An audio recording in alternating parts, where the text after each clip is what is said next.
Assalamualaikum warahmatullahi wabarakatuh sahabat Studio Muslim. Sebagai seorang muslim tentu kita wajib beriman terhadap Al-Quran. Selain ia adalah salah satu dari rukun iman yaitu percaya pada kitab-kitab yang diturunkan Allah, juga merupakan bukti kesungguhan kita dalam memohon petunjuknya. Lalu, seperti apa wujud dari beriman terhadap Al-Quran itu dan bagaimana cara memuliakan serta menghormatinya? Sebelum lanjut ke pembahasan selanjutnya, seperti biasanya, silahkan like, komen dan subscribe channel ini, agar terus berkembang dan memberikan yang terbaik bagi sahabat Studio Muslim semua. Sedikitnya ada 6 cara bagaimana membuktikan bahwa kita beriman dan memuliakan Al-Quran. Pertama adalah tilawah, artinya membaca. Kedua, tafhim, artinya memahami. Ketiga, tanfidz, artinya melaksanakan. Keempat, tahfidz, artinya menghafal. Kelima, ta'lim yaitu mengajarkan. Dan yang keenam adalah tahkim yakni berpedoman pada Al-Quran. Keenam interaksi ini supaya mudah diingat bisa kita singkat menjadi 6T. Sekarang mari kita bahas satu persatu. Pertama, tilawah atau membaca. Membaca Al-Quran merupakan perintah dalam ajaran Islam. Oleh karenanya menjadi ibadah dan akan mendapat pahala kebaikan dari Allah Subhanahu wa Ta'ala.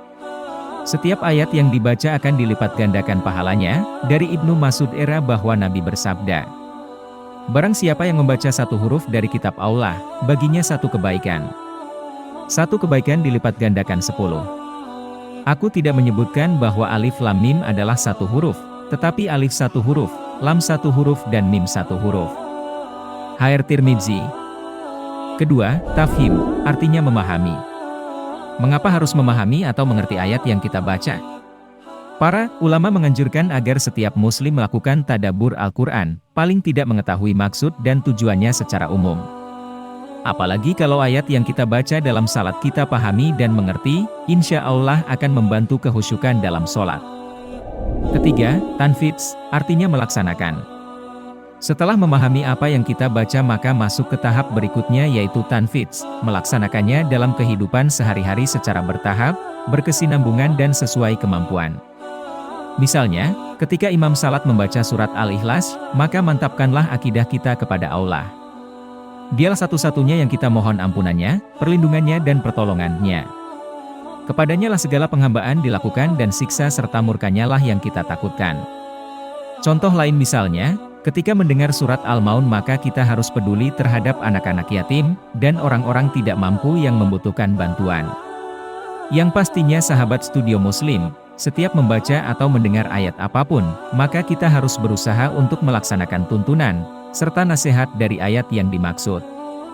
Keempat, tahfidz, artinya menghafal. Apakah selesai tugas kita sampai tahap ini? Tentu tidak guys. Interaksi berikutnya adalah tahfidz, yaitu memindahkan ayat-ayat Al-Quran ke dalam hati kita.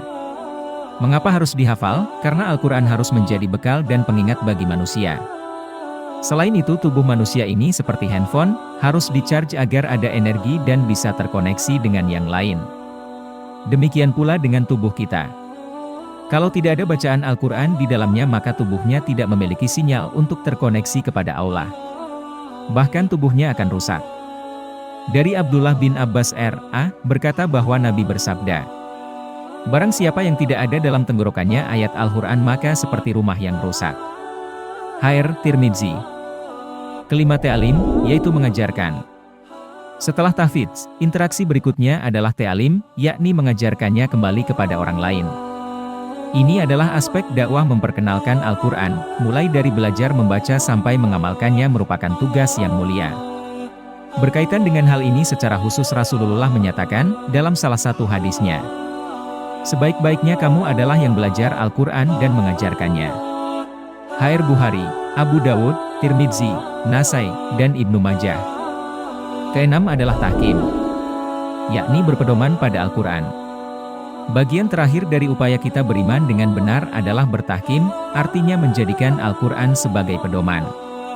Halal dan haram serta boleh atau tidak harus sesuai dengan petunjuk Al-Quran. Mana saja dari 6 hal tersebut yang dapat dengan mudah dilaksanakan, maka laksanakanlah, tidak berarti harus berurut untuk melakukannya.